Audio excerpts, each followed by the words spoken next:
Hello, my friends. It's Linda from Tuliloo Creates. Welcome to my kitchen. Today, we're creating home canned ketchup. So good. If you've ever had home canned ketchup, trust me, you'll never want to go back to store-bought. It's kind of like tuna. Once you have home canned tuna, you just can't eat store-bought. It's just so good. But what I'm going to use for my reference, because I like you guys to know, I'm going to use one of my favorites, The Complete Guide to Home Canning. Why is this my favorite? Because I'll put the link below, but you can go to the National Center for Home Food Preservation and have access to this entire book. If you really want to, you can download each chapter and print it out. You can save it to your computer. I actually have it saved on my phone. That way, if I'm ever at the store and I'm going to make something and I thought, oh wait, what is that ingredient? I can just reference my phone. If I'm at the farmer's market and they got a great sale on, say, peaches or something, I can look and see if there's anything else that I could make with peaches, or just to know how much I'm going to have to buy. So this is a great thing to have referenced on your phone or your computer, or print it out or buy it. I don't know. It's just amazing. So anyway, back here on page 317 is tomato ketchup recipe. There it is. And you know what? That looks like a good recipe. But then on the next page, there's the country western ketchup. And I'm going to make that one. I'm so excited about it because it's got a lot of really zippy spices. And I think it's going to be just kind of a really good ketchup. So I'm excited to make that. But I'm going to tell you what I need. So it says 24 pounds of ripe tomatoes, and in the recipe it explains to you about blanching and peeling the tomatoes and all that stuff, and that's a lot of extra work. And I don't have 24 pounds of ripe tomatoes, but what I did have when I cleaned out my pantry, I had 6 of these big 6-pound cans of whole peeled tomatoes in their juice. So think about that. They're already whole. They're already peeled. I don't have to do that work. So this is going to be awesome. I used 4 6-pound cans, giving me 24 pounds. If you want to use canned tomatoes, there's actually a recipe in this book that tells you to use canned tomatoes. If you use something like one of these packets that is already put together for easy canning, it'll tell you you can use canned tomatoes. But I just think this is super easy, especially if I don't have the tomatoes. Also, if you want to use canned tomatoes, be sure you look, and the ingredients need to be tomatoes and juice, their juice, right? You can have calcium chloride and citric acid in there. They have to do that in order to can tomatoes. It has to be in there. And it's just like when you add lemon juice or something when we're home canning tomatoes, that's okay. You just don't want something that's got, maybe onions in it, or you don't want something that's got oils in it, like some canned spaghetti sauces will have olive oil. You don't want that. You just want tomatoes, juice, and citric acid, okay? That's what you need. So what I did was I opened these, I put them in my pot, and then I used one of these mashers and kind of broke them up. And because they're already canned, the cores are already soft, and we're going to use a food mill anyway. I've got my mill. We're going to put it in there and run it around this mill. See, it's like a sieve on the bottom, and it's going to take all that out of there. So that's kind of like an easy cheater step, but I'm good with it. Okay, the other ingredients are, I'll show you, 5 chili peppers. Now I got these yellow chili peppers. They're supposed to be a little bit zippier. The guy at the produce told me that these are a special batch, so I got those. A 1/4 cup of salt, got that right here. I like to get my things in order before I even start canning. 2 2/3 cup of vinegar, 5%. Interesting, I went to the store and they had this all-purpose new label, but look at 6%, and it says it's good for canning or for cooking and cleaning. So all vinegar is good for cleaning, but that was interesting, that 6% bit. Anyway, so there's that. 1 1/4 cups of sugar, a 1/2 teaspoon of ground red pepper. There's your cayenne pepper. 4 teaspoons of paprika, got that right there. 4 teaspoons of whole allspice, got that right there. 4 teaspoons of dry mustard, right there. A tablespoon of black pepper corns. A teaspoon of mustard seeds. And a tablespoon of whole bay leaves. So those are the spices. I've already measured them out and put them in this little dish. And the reason I did that is because here's how this recipe goes. The recipe in the book tells you to follow the procedures and the process time for the regular tomato ketchup. So we flip over there. after it tells you all about peeling your tomatoes, it tells you to put them all in a 4-gallon stock pot or a large kettle. Got them all over here. Add onions and red pepper. Well, we're not using onions and red pepper, so I'm going to add the peppers that I chopped up. Then you have to bring it to a boil and let it simmer for 20 minutes uncovered. Fine. Then we turn it off and let it stand for 20 minutes. Meanwhile, we're going to put all the spices in a spice bag, put the vinegar in a little pot, put the spice bag in the vinegar and let it come to a boil. And once it's boiled, I might let it sit a couple seconds because I like that extra zippy. But you take the spice bag out and then you combine the vinegar to the tomato mixture and then you let that boil for about 30 minutes. Then you have to put the whole boiled mixture through the food mill or a sieve. You could use like a colander with little holes and use the back of a ladle and push it through. That would work if you don't have one of these food mills. Then you put it all back in the pot, you add the sugar and salt, and then you let it boil gently and you stir it frequently until the volume is reduced by 1/2 or until the mixture rounds up on a spoon without separation, like it doesn't separate. Then we're going to put it in the jars and we're going to can it.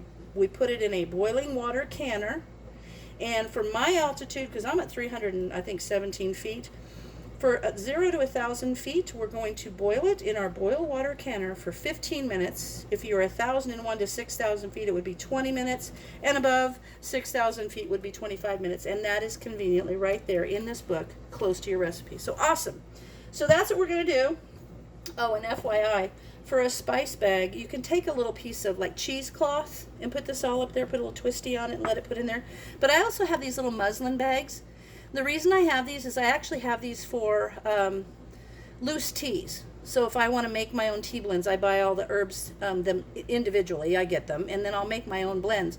But these are fantastic for these little things like this. Okay, so I'm going to go ahead and add the peppers to the tomatoes, and I'm going to put that on the stove, and I'm going to let it come to a boil and simmer for 20 minutes. And when that's done, I'll come back to you.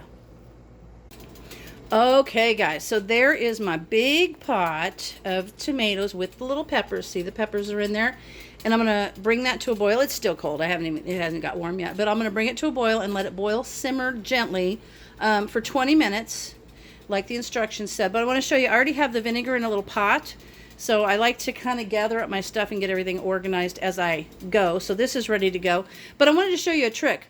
First of all, I forgot to mention, when you cut your peppers up, wear gloves. You know, that's a given. You don't want to get pepper oil on your hands, because if you touch anywhere, I swear, I touched the corner of my mouth one time and it bugged me for hours. So don't do that. Make sure you wear gloves when you cut your peppers up. And also, when you cook tomatoes, I don't care what it is, it seems for some reason, even if you're barely simmering them, they'll splash and you'll get like tomato splashes. So what I do, I have one of those little screens that you put on top of a skillet that if you're frying something, it doesn't splash, or splatter the oil. But this is too big for that. So what I have is, it's one of these little silicone, it's like a baking sheet, but it's a silicone net. So if you put like French fries on there, they'll cook, they'll brown all the way. Put that across the top, or find something like that to put across the top of when you're doing something like this with tomatoes, and it'll prevent those little splashes. So anyway, thought that would help. Okay, guys, I went ahead and, while I've got a little bit of time waiting for that to boil, I went ahead and put all the spices in the little spice bag. And I know, you think, oh, there's all those powdered spices. There's the bay leaves, you can tell. And yes, some of the powder will come through into the vinegar, and that's fine.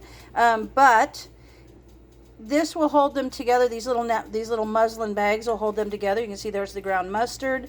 And it just keeps them from just mixing all into the vinegar. It just imparts the flavor. However, there will be some, you can see how the paprika is coming out. That's fine. These are actually probably a tighter net than cheesecloth would be, certain cheesecloths. So you can see that in there. So there will be a little bit that comes out, and that's fine. But overall, it's mostly it will discolor the vinegar, but that doesn't matter because it's going to be red and it's going to go in ketchup. But that'll help keep your spices all contained while they're flavoring the vinegar. So I just wanted to show you. I should have probably done that, but there you go. Okie dokie. So now my 20 minutes is gone. I'm trying to do this with one hand. Oops. So this is simmered for 20 minutes, and I just turned off the burner. And now, give it a good mix, and I'm going to let it rest for 20 minutes. And honestly, the second 20 minutes is probably just so that it's not so hot when you put it through the food mill. All right, so we'll be back after 20 more minutes. Okay, while the tomatoes are sitting for 20 minutes, I've turned the vinegar on. I'm going to put the little spice bag in, and I'm going to let that come to a boil.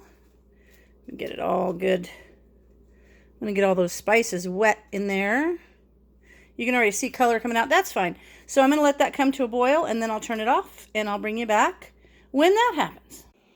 Okay, you guys, the vinegar boiled, and I removed the little spice bag with little tongs. And, you know, if you have never done anything where you've boiled vinegar, just be careful, because the steam that comes off of it can literally take your breath away. Don't breathe it. I'll just say that. So anyway, that's done. That still has 10 minutes and 39 seconds, and then we will put it through a sieve. Okay, guys, here's the thing. I was thinking after it's set for 20 minutes, it would have to go through the food mill, but I'm wrong. It says clearly on here, after it boils, or it simmers, boil and simmer for 20 minutes uncovered, and then turn off the heat and let it stand for 20 minutes. That's what we did. Combine the spices in a spice bag and add to the vinegar and bring it to a boil. Did it. Remove the spice bag. Did it. Combine the vinegar into the tomato mixture and then boil for about 30 minutes, it says. So there is the vinegar mixture going into the tomato mixture. And now it says to boil for about 30 minutes, and then it goes through the food mill. So I have got the vinegar in there. I'll bring you over and let you see what it looks like. So there it is. And now I'm going to let that boil for about 30 minutes, and then we'll put it through the food mill. Okay? So I'll see you when that's done. Okay, folks, this is gone for 30 minutes. And so I've turned the burner off, and I'm just going to let it cool down because it's really, really hot to sit and run through the food mill. But I will show you. I'm going to use my big canning pot to run this tomato stuff through the mill in. And it's going to have to sit next to the pot here on the stove. And so the big canning pot would have to sit on this small burner, and that would kind of make it not stable. So just a trick, if you ever have to set a big pot, not for cooking obviously, but just like if you're doing something like that, just take the burner out. I take the burner out, and I have a little round cutting board that I actually just sit there, and it gets really stable. So now I can set this pot on there, and it won't tilt. So there's just a little tip. So I'll come back when this is cooled off a bit, and I've got my food mill right here sitting across here, and we will move the tomato products from this into here, and we'll run it through the food mill, and that'll give it that nice consistency with no chunks or anything, and it'll pull out any like peelings and things like that. So we'll do that, and then we'll be on the final end of the ketchup making. All right, everybody, this is set here. It's kind of cooled off a bit, so now I can put it in my food mill. So I'm gonna scoot this over because I don't want to make a mess. Now I'm just gonna put this in here a little bit, and then I'm gonna mash it up.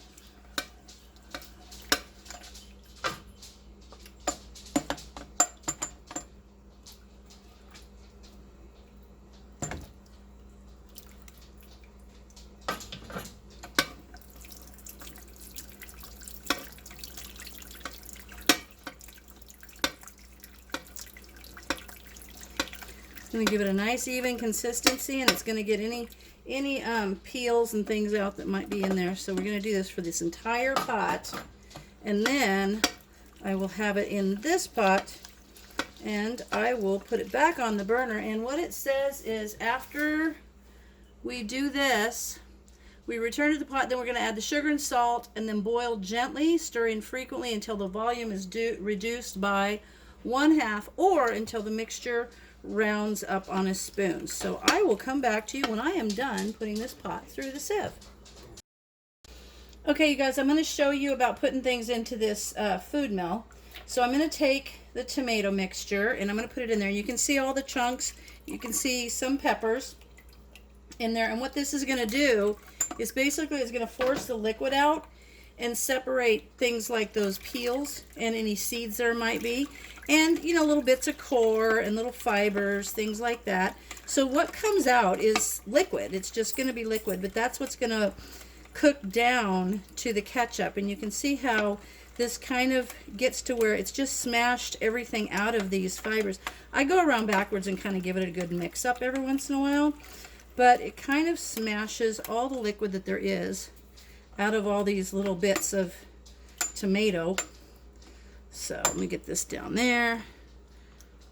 And then, you know, don't feel bad because there's something you can do with this. This isn't to waste. It's the liquid that's going to become the ketchup. And then these little bits of fiber here, you don't want to feed them to your chickens because they're got the peppers and spices in them. But what you could do is dehydrate them and then grind it down and make this awesome like spicy ketchup powder, which would be awesome mixed in a burger or something. So you can see how that's totally dry now. And what I like to do, I'm going to show you, is to go around backwards and it pulls, see how these blades are up right here? It pulls it out from under the blades and then it makes it so much easier to clean out. So I'm just going to push this out, clean it out, kind of go behind it there, get all this bit out, and then we'll start on the next batch. And you can do this a couple times and run it just to make sure you've got everything out of there. But this is going to be pretty dry, so you'll be able to dehydrate that, grind it down into a powder, maybe even mix it with salt and have a little ketchupy salt. I don't know, it'd be awesome. Okay, I am done, and here you can see this is kind of like the consistency of tomato soup. You know, it's not like water, but it's got a little bit of, you know, body to it. So two things I want to show you. First of all, that's done, but I want to show you the pulp that you get. So I want to make sure that you guys see there's like no liquid settling in the bottom of this, and it's very dry, you see? And you see how they're like the skins of the peppers, and you can see seeds and things from the tomatoes, and you can see, you know, little bits from the tomatoes, but this is dry enough that when you tip the sieve, it should fall out. If it's stuck in there, or when you take it out, if it starts pooling liquid underneath of it, then that means that you could continue to run it through the sieve, but you want it to be real dry. There could be a little tiny bit of liquid, but not if it's, you know, if it's wet. You don't want it to be wet. You want that to be real dry. And like I said, you can dehydrate that and make it awesome powder out of it. But now what we do with this, we're going to put in the sugar and the salt, and then we're going to mix that up nice. And we're going to let this sit, kind of, it specifically says in the instructions, add the sugar and salt, then boil gently and stir frequently until the volume is reduced by 1/2 or until the mixture rounds up on the spoon without separating. So basically we want it to slowly cook down to kind of the consistency of ketchup. That's going to take a while. So I'm going to just let this go, and, you know, once it's boiled down, and I'm just going to come stir it like this periodically, and then it should make 6 to 7 pints. And, you know, those things are just, they don't always, because let's say your produce has more liquid in it than it would at a different time or from a different orchard or whatever. So those, sometimes you'll get more, you know, a pint or two more. Some of you will get a pint or two less. But in those instruction books, it's usually kind of an estimate about how many. And I don't know that I'm going to get a full 7 pints out of this, but whatever I do get is going to be delicious. So I will come back to you after this has reduced. Okay, friends. So the ketchup has taken it's time. But it's cooked down, and it will thicken a bit as it cools. So, oh my gosh, it smells so good. But I do want to start out by saying, if you think that you're going to make ketchup very quickly on an afternoon, you need to know this is like a long process. Because the longest part is letting it cook down. Takes a long time, but it's so worth it. But anyway, so what we're going to do now, I've got hot jars in the canner all prepared. And by the way, I've had this question a couple times, so I want to remember to say something. If you have a canner, whether it is a boiling water canner or a pressure canner, and like this boiling water canner that I use, the electric Fresh Tech one from Ball, it'll hold about 10 jars. But if this only fills like 4 or 6 or 7, that's fine. You can put empty jars in there as kind of like spacers that will help hold these jars up, keep them from falling over. Same thing in your pressure canner. You can just put empty jars in there. In fact, sometimes you can fill them with water if you want to have some canned water. I know that sounds really weird, but it's not a bad idea to have some on your shelves if you need it. But anyway, so here I'm going to pour this in here, and I'm going to fill it to about 1/8 of an inch from the top, which is about halfway up the rim. And there we are. And I can take my cotton or my paper towel, wipe the edge. I could put a little bit more in that one. There you go. There you go. Ooh, so good. I love this zippy ketchup. And you know what's really super good about this? If you make meatloaf, this is so good on the top of your meatloaf. You cook your meatloaf until about 15 minutes before it's done. Oh, get off of there. And then you put some of this ketchup on top and let it finish cooking. Oh my God, it's so good. All right. Putting my lid on. You know how I wiped the rim. Oops. I wiped the rim to make sure that there was no little bits of ketchup on the rim. Make sure that we're going to get a good seal. I'll put this on, and if you're canning, if you're putting your rings on by hand, you put them until they're until they got resistance, and then you come back a bit, like just a little bit. The reason is you want that lid not cramped tight down on the jar, because the air has to expel, so there has to be some play in this lid. Then when it cools, it will suck the lid down. I do love this Ball Sure Tight tool. There's one of them in my little Amazon affiliate store, but I'll tell you, I've never had a seal fail that I've used that on. And so here we have, this is so amazing. I can't wait. Country Western ketchup. Now what I'm going to do is I'm going to put these in the boiling water canner, and I'm going to bring it to a boil. And then I'm going to boil it for 15 minutes. So these have to process for 15 minutes. So I'm going to fill the rest of the jars. And then I'm going to let them process for 15 minutes. And I'll come back to you when they're all done. I'm super excited. I think you're going to love it. Okay, guys, really quickly. I mentioned my Ball Fresh Tech electric boiling water canner. This is awesome.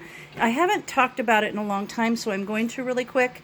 I put those jars in there. By the way, remember how I was mentioning you never really can tell if you're, and I felt like I wasn't going to get the whole 6 or 7 pints out of that bunch of ketchup. Lo and behold, I actually got 7.5 pints. That little jar right there, that little one right there is a half pint. So anyway, if you're not familiar with boil water canning, you don't have to have one of these electric canners. You can simply use a pot, and you want to put your, if you look at my top 10 videos, it'll actually talk about how to make a rack if you don't have one. But you want a rack down there on the bottom. You put your jars on it, and you can see I've got some spacer jars here.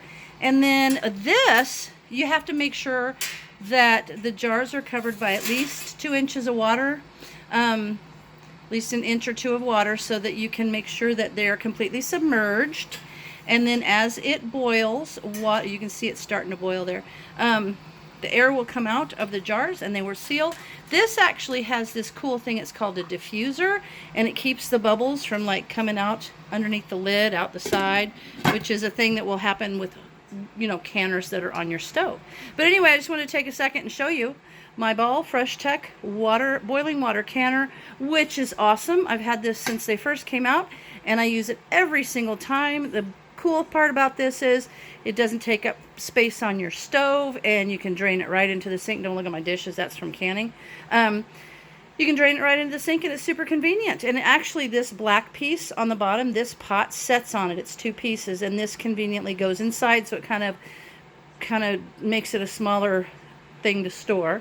You could do like, I don't know, drinks or soups in it or something. If you want to do, like, if you have an office party and you're doing apple cider, you've got your little spigot. It's pretty handy. So anyway, there's that. Okay, there it is. 7.5 pints of, oh my gosh, good ketchup. Oh, so good. I love it because it's got the little peppers in it. It's on page 318 of the awesome National Center for Home Food Preservation free book called The Complete Guide to Home Canning. So good. Get that. Try the Country Western Ketchup on page 318. It is so good. So there you go. Thanks for watching.